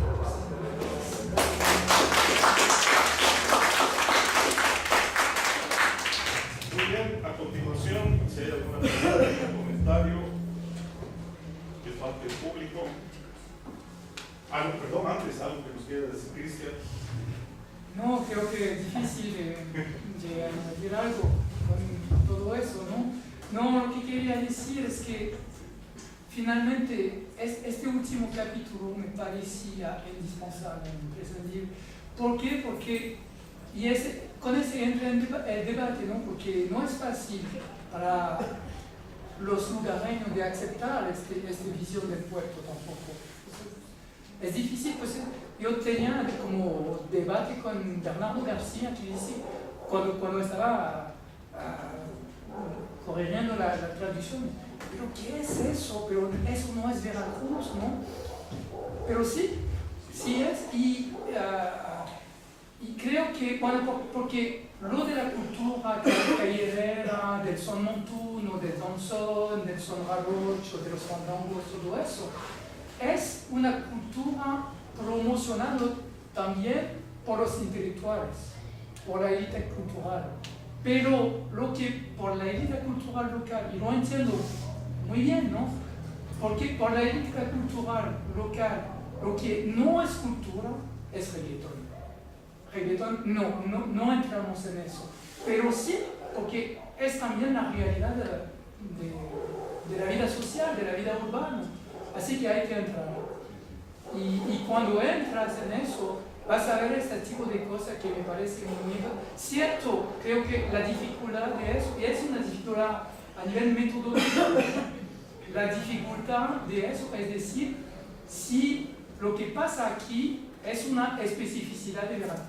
Por supuesto, creo que no, pero es una especificidad de esta sociedad de casta que existe en Veracruz, que existe en otro lugar en México, que existe en otro lugar, como decía en Cartagena, etc. No es específico de Veracruz, pero por eso el subtítulo es una mirada desde el puerto de Veracruz, no es un estudio de caso del puerto de Veracruz, sino es una mirada de todas estas lógicas a partir del puerto de Veracruz. Y con eso, bueno, puedo salir medio bien, ¿no? de este debate, pero creo que vale mucho la pena ir más allá de political correctness, ¿no? de lo que es lo popular desde una visión de los intelectuales y entrar en lo popular de la raza. La raza, pues este término de la raza me parece súper interesante y súper importante, porque la raza tiene varios sentidos, ¿no? Es el sentido de las clases populares, es la clase, es el pueblo, pero también es la racialización que viene más tarde. Y en Capacio se puede ver esta superposición de la raza como clase, con este proceso de humillación, y la raza también como fenotipo, como así, identidad étnico-racial. Por eso. Yo creo que lo he tratado de impulsar, pero no ha pegado, no ha resultado. Yo creo que hay que hacer un estudio integral del puerto. Tanto el trabajo de Juan y un poco menos el tuyo están muy centrados en la cultura, y el puerto es más. Yo le decía a Juan Antonio alguna vez que comentábamos su trabajo ya terminado, que lo presentó en el Consejo de Estudios Sociales, que se había adentrado en la cuestión laboral, si se había adentrado en la cuestión histórica. A mí me hace un poco de ruido, a reserva de que lo lea en detalle, esto de la africanidad efectiva. Yo creo que hace falta una buena historia social del puerto, hace falta el análisis de clases sociales y también análisis desde el enfoque de lo colonial, que algunos trataremos de impulsar por acá.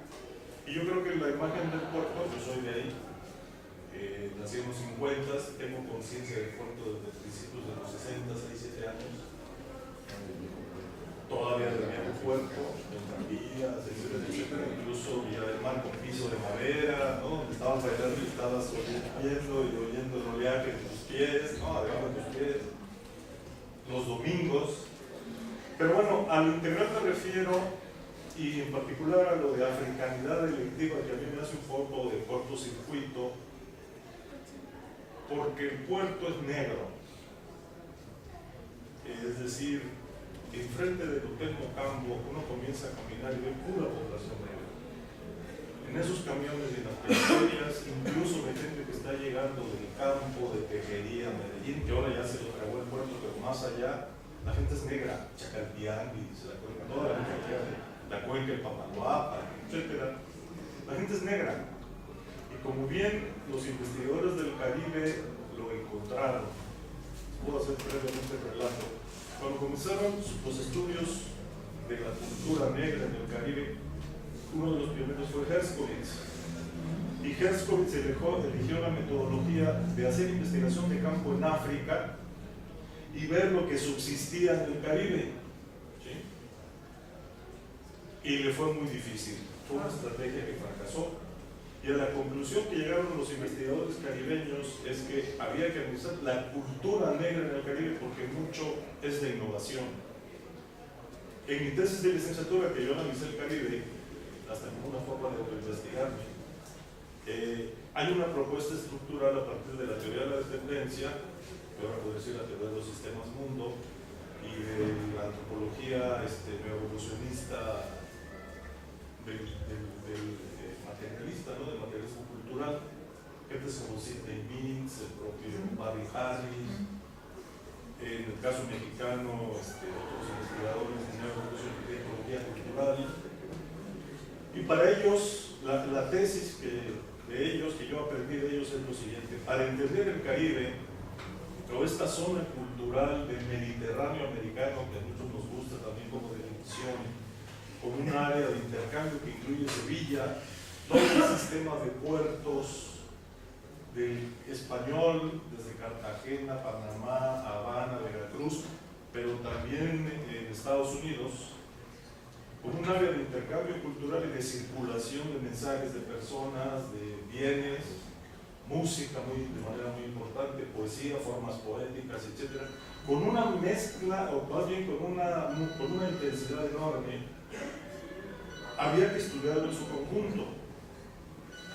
Y que de esa área cultural forma parte el sotavento de esta historia total que nos propone Antonio García León, en donde uno de los factores es no la negritud, porque ya es ideología, lo negro, digamos. Recordemos que en el siglo XVII el 80% de la población en Veracruz, lo que se llama la ciudad de las tablas, era negra. Los blancos, desde el 16 hasta prácticamente las campañas para erradicar el paludismo, caían como moscas muertos, ¿no? Del vómito negro, del paludismo, etc. Por eso se construye Jalapa, para que los blancos en los momentos de mayor intensidad de los mosquitos pudieran sobrevivir. Incluso en la maestría hay un compañero que está trabajando en unas guardias militares formadas por negros, porque eran los únicos que podían sobrevivir en la costa, ¿no? Entonces, la presencia de lo negro, me acordé de Bastille con esto de las Américas negras, que él mismo dice, no es África. Desde Brasil hasta el sur de los Estados Unidos podemos hablar en la costa atlántica de una América negra, incluso Perú. Las rebeliones negras, por ejemplo, investigando estos temas, que había una fuerte población negra en Guadalajara, donde tú estás en el centro y ves gente, pues, el ojo tapatío, que es el ojo andaluz, ¿no? Pieles blancas, nada. Pero igual agarré un camión y me fui a la periferia y ahí estaba la negritud de Guadalajara. Incluso en el norte, donde hubo mucha esclavitud en minas, otra vez te vas a la periferia de las ciudades y ahí está la población negra. Y aunque en gran parte de México también se asimiló, ¿no? Por las propias leyes de Indias, etcétera, etcétera. Entonces, eso de africanidad electiva, hay una continuidad solo guiándose por el color, pero en esta gente que habla de la cultura negra, de las Américas negras, la estrategia cambió de no buscar lo de África en América, sino a partir de dos procesos muy importantes y que fueron fundamentales en Veracruz: la plantación y la esclavitud. Se generó patrones de cultura nuevos. Es cultura americana, es cultura amestizada, es arroz, café con leche, ni leche sola, y además está la dimensión india. Yo digo que todavía falta estudiar la cuarta raíz judía y la quinta raíz árabe. Gran parte de la población española llega de 8 siglos de ocupación árabe, y una muy importante cultura judía que todavía no estudiamos, que está muy presente en la cultura mexicana, está presente en la zona de Veracruz, que está por descubrirse. Allá hay una beta para futuras investigaciones. ¿Qué tenemos de judío? ¿Qué tenemos de árabe? Eso también está muy claro. O sea, la propia cultura española del sur es mestiza. Entonces, esto de la africanidad electiva posiblemente es una cuestión nueva desde los 30 o quizás más con estas políticas, pero hay una base de migración racial, cultural, insistiría yo, no africana, pero sí negra. Entonces yo creo que si abrimos un poquito el compás con la mirada y vemos lo estructural, van a aparecer otras cosas. De hecho, han aparecido mucho en el Caribe. Recuérdense que Córdoba se inicia como una ciudad guarnición por todos los negros y marrones que han huido de las plantaciones de algodón, de caña de azúcar, que han huido y que asaltaban en el camino a las carretas, ¿no? a las diligencias. Entonces se crea una ciudad para resolver o contener el problema negro, porque hay sociedades cimarronas, que es lo que decía de Colombia del palenque o sociedad cimarrona. Son ese grupo de negros que huyen de las plantaciones y que tratan de reconstruir la vida en África, o campo probablemente, pero como hay un proceso de deculturación, como dice un investigador cubano, también, o de se llama, de que hubo un proceso de deculturación, por eso se pasó del rollo de no la supervivencia de la África en América, sino como la cultura negra americana, como de innovación, de creación cultural. Incluso de sincretismo, por ejemplo, en las culturas británicas entre los negros que sobrevivían a los naufragios o que huían de plantaciones y que trataron de reconstruir la vida africana, pero que eran varones, gente muy joven, que en el camino, como los disgregaban, tenían como lengua de contacto las lenguas europeas y de ahí derivaron las lenguas criollas, pues recordaban muy poco de su cultura, que en realidad era para sobrevivir, por ejemplo, la tecnología indígena, la propia tecnología europea, el referente del cristianismo en algunos casos, y que se da la hibridación, como decía Néstor, se llama la interculturalidad, como estamos diciendo antes. Hay que hacer análisis de interculturalidad en el puerto, que creo que nos da muy ricos resultados. Vamos a volver a proponerlo, a ver si con la base financiera sí le entra. Yo alguna vez propuse este estudio integral del puerto, que debe entrar de todos esos lados para comenzar a entender por qué cumplimos. Entonces, pues muchas gracias por su atención. Yo creo que nada más decir rápidamente que tiene razón Jorge. Desde luego, por eso yo decía, hay muchas cosas a debate todavía, pero este es un escalón más, un escalón muy firme. Y me acordé, no lo menciona Cristian, pero me acordé de estas imágenes de Salomón Genio Suizo que llega a mediados del siglo XIX, en donde se ve el puerto a través de pinturas costumbristas. Ustedes ven la gente y es un puerto, si no negro, totalmente mulato, pero muy fuerte. Se ve la parte, digamos, sur-sureste de la ciudad, donde precisamente se va a crear más de la vaca. Se ve la impronta ahí claramente, físicamente, fenotípicamente. ¿Sí? Ahora, desde luego que Veracruz tiene todas esas características, pero digamos, a lo mejor Cristian hizo el análisis, más bien, Cristian hizo el análisis en un Veracruz urbano de un sector, o de algunos sectores, digamos, importantes, pero evidentemente hay una periferia muy compleja que hay que tomar en cuenta, y esta parte de la crónica, ¿no? Toda esta parte, para poder entender todo eso. Pero de cualquier manera me parece que aún como que se pueda debatir estos conceptos, está esta cosa del encastamiento que dice Flores Marx con las casas, que creo que Stan dice algo, ¿no? Dice, bueno, cuando yo era chiquita, no acuerdo, no sé qué. Y yo siempre digo un poco entre risa y un poco en serio, es que seguimos siendo en muchos sentidos una sociedad de casta. No solamente, vaya, es que se siguen funcionando muchas cosas así, en unas ciudades bajas, en otras menos, a veces es más epidérmico, a veces no tanto, pero ahí está flotando, ¿no? El ambiente, eso. Y tiene razón Jorge, hay que hacer más investigaciones desde varias perspectivas, porque, como insisto, es muy complejo el puerto. Con una mirada así no se puede entender todo el puerto. Hay que seguir investigando. No sé si alguien quiere hacer alguna pregunta, algún comentario más. Sí, esas preguntas, ¿no? Ya hablamos mucho.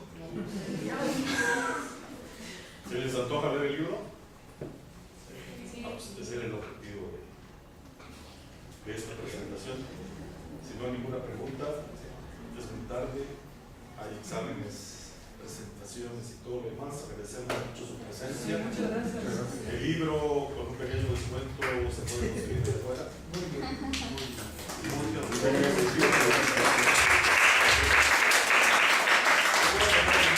Formando hacia una problemática cultural, étnica o étnico-racial. Ahí sí nunca se decide étnico-racial, porque pues es que como son dos posturas diferentes, por eso prefiero juntarlas, ¿no? Pero ahí lo interesante, pues eso es lo que a mí me interesó en lo personal, es esta disputa que describes entre dos líderes de barrio, porque como este barrio pasa de ser un barrio marginal a ser un barrio de primera importancia en las políticas culturales del puerto e incluso a nivel internacional por supuestamente esa herencia de la africanidad adentro del barrio. Entonces se construye, existe una disputa entre dos líderes de organizaciones por la valorización del barrio, y los personajes son como muy coloridos, diríamos en francés. Son personajes que se llama uno el pollo y la otra es la maestra, dos líderes podríamos decir comunitarios, aunque sean de barrios, pero son ese tipo de líderes que ilustran esas dos posturas respecto a lo afro en el barrio, es decir, una postura que defiende lo social y otra postura que defiende lo cultural. Sí, le aconsejo mucho la lectura de este libro, que es muy ilustrativo. El sexto capítulo es el capítulo musical. Se llama Rumberos y Jarochos, Africanidad Electiva y Cultura Callejera. Es este gusto que tuviste siempre por la etnografía callejera, ahí no la pudiste dejar de lado. Y entonces este capítulo lleva la problemática de la etnicidad al ámbito musical, que por cierto ha sido muy importante en la construcción de la identidad o de lo afro, de la identidad afro-mestiza en el puerto. Ahí la rumba y el son jarocho, también la salsa, son cargados o son portadores de diferentes sellos de lo afro que se manejan a nivel de representación, o sea, lo afroantillano, lo afrocaribeño, lo afrohispano o lo afrolatino, y esas son las identidades y categorías que se van a manejar en los festivales, como lo hemos visto en las portadas que presentaste. La valorización de lo afro ahí está planteada como la proyección en este origen común, origen imaginado de un punto en común que es la esclavitud, pero de una esclavitud sublimada, porque nunca hace referencia a la violencia que significa la esclavitud, como es el caso de otros países. Por ejemplo, en Cuba se hace mucho énfasis en el proceso violento, aunque eufemizado, pero sí parte de una lucha por la liberación, cosa que no está presente en ese caso. Y con la africanidad electiva se refiere a una identidad escogida, autoasignada positivamente mediante un trabajo, o sea, él lo estudia mediante un trabajo etnográfico que pasó en las noches de callejones, ¿no? Estudiando cómo los músicos tocan y cómo el piano van, sí, pero con enfoque en cuestiones étnicas y metodología antropológica. Este libro se compone de 7 capítulos y cada cual de los que lo hemos leído nos gusta más un capítulo, más otro, pero bueno, yo creo que lo interesante es que cada capítulo ellos se relacionan entre ellos y se explican unos los otros, o sea, no se podría entender un capítulo solo, ni dos puntos separados, sino que también hay un hilo conductor, una muy buena contextualización y varios estudios de caso. En primer lugar, entonces, Cristian nos ofrece una amplia contextualización de la problemática de la cuestión étnica y el afromestizaje en México, desde el origen esclavista hacia las migraciones cubanas en particular y sus impactos en la construcción de las categorías de la identidad étnica o racial, según uno lo quiera usar un término u otro, en el cuerpo. Plantea las implicaciones en cuanto a la construcción nacional y la relación con el contexto académico también, y en la manera de abordar este tema. Y él explica también en este primer capítulo, que es un capítulo introductorio muy amplio, explica su postura metodológica basada en la etnografía. Finalmente, su marco teórico está basado en juntar dos tradiciones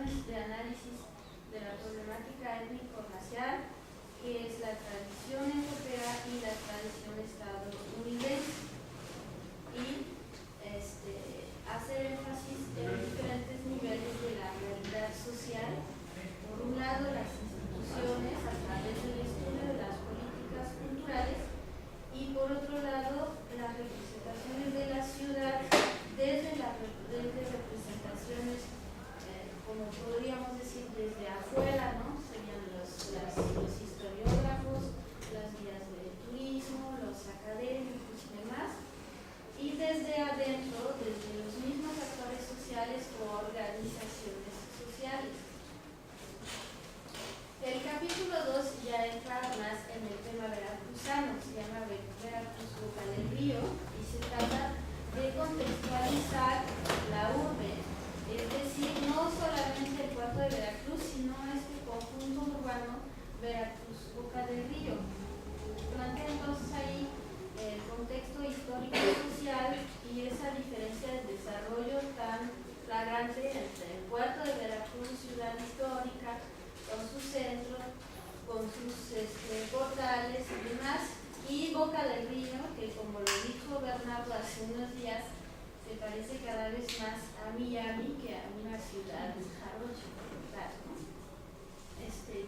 Plantea este contexto urbano también para hacer énfasis en dos tipos de relaciones diferentes con el turismo, ¿no? Son dos énfasis en dos turismos diferentes, que luego va a servir para el mismo análisis de las representaciones de Loa. El tercer capítulo es el público recibe esas tocadas. Ahora bien, el capítulo 7, que es sobre las fronteras de la dominación, retoma con esta noción de frontera étnica de Bas, usada en este momento para analizar las relaciones de dominación con argumento étnico, ¿no? Ya son fronteras de dominación social, pero cuyo sustento es el argumento étnico. Dentro del marco también de la urbe, y en particular del ambiente nocturno.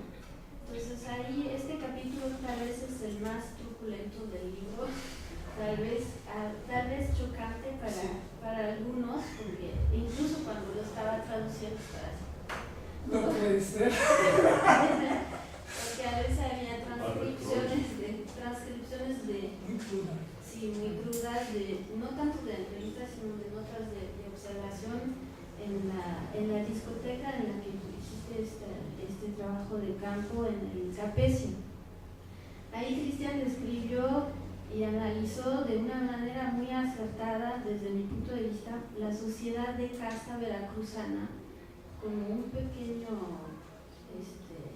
una pruebita, una muestra, digamos, de esa sociedad de casta representada en esta discoteca, y cómo se superponen los criterios de distinción social con lo étnico, el género y lo estético, ¿no? Ahí finalmente, para concluir, o sea, mi conclusión sobre el libro más bien es que la riqueza de esta obra para mí es esa metodología, ¿no? Esa etnografía muy fina, muy delicada de la realidad, pero no solamente de la realidad social callejera, sino de todos los niveles de esa realidad, y esa capacidad que tú tienes de entrelazar esos diferentes niveles de realidad para entender cómo funcionan los actores y por qué hacen lo que hacen. Esta mirada, que está un poco indefinida en el título del libro, una mirada desde el puerto de Veracruz, dice el subtítulo, pues finalmente no es una mirada, es otra mirada, porque que yo sepa no se ha hecho otro trabajo de este tipo sobre el puerto. Se ha hecho en otros contextos, pero en el puerto no, y esta mirada pues es más tu mirada, esta mirada muy analítica y musical. Eso es para mí. Gracias.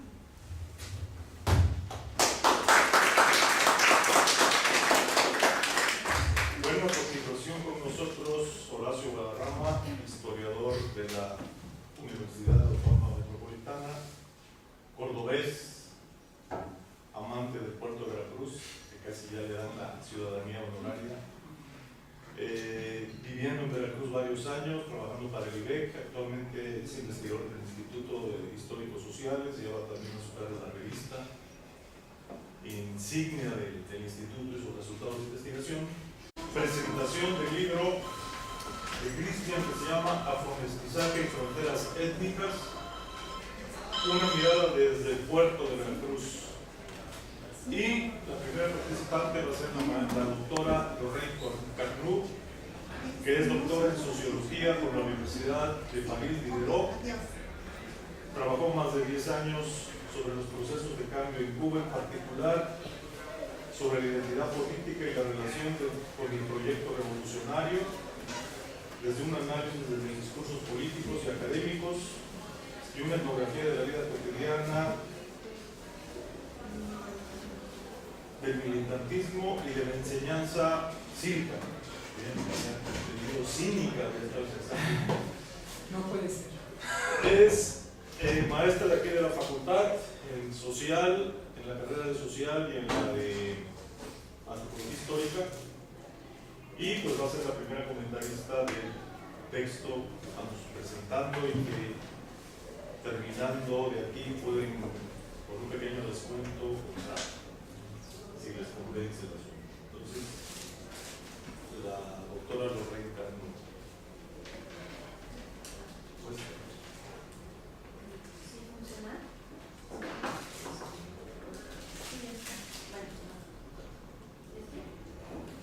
Así se oye. Bueno, pues en primer lugar, qué bueno que pudiste estar aquí, a pesar de que no fue así muy planeado, pero finalmente resultó. Y qué bueno que podemos presentar este libro que pues tuve la suerte de traducir. un poquito más fuerte. Y eso quiero agradecértelo en particular porque fue un gran placer. Eso es una de las cosas que más me gusta después de la investigación de la traducción de su libro. Muchísimas gracias.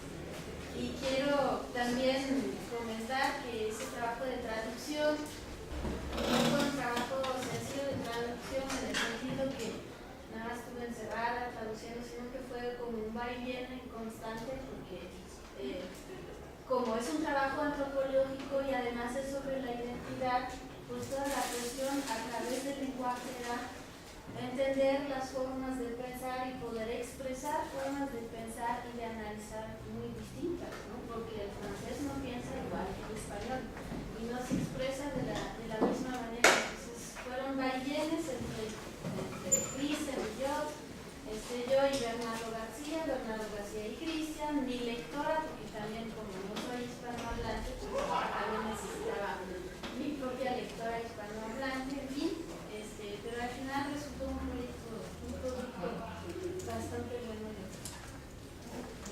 Para empezar, pues a mí me va a tocar la parte un poco más formal de presentación del libro a partir de los capítulos, ver cuáles son un poco los temas que desarrolla cada capítulo. Para empezar, ¿cómo podríamos definir este libro de Cristian?